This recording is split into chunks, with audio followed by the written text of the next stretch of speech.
Good morning po. Nandito po kami ngayon sa celebration ng Quezon Day. At bawat agency po ay nag-aalay ng kanilang mga bulaklak sa shrine. Dumating si Emma. Kasama ko po yung PGO department.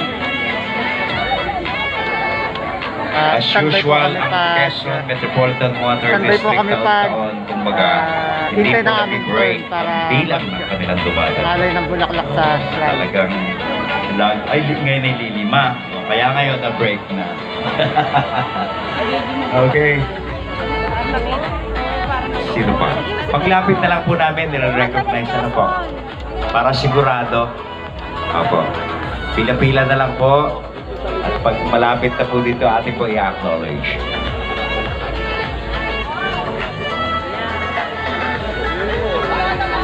Lahat po ng DEO sa apat na distrito ng Lalawigan ng Quezon, nandito po.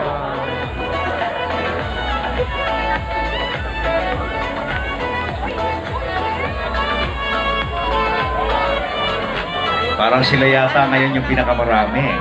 Ito yung bumasag sa ng QMWD, highest delegation. Di ba po? PA, oh.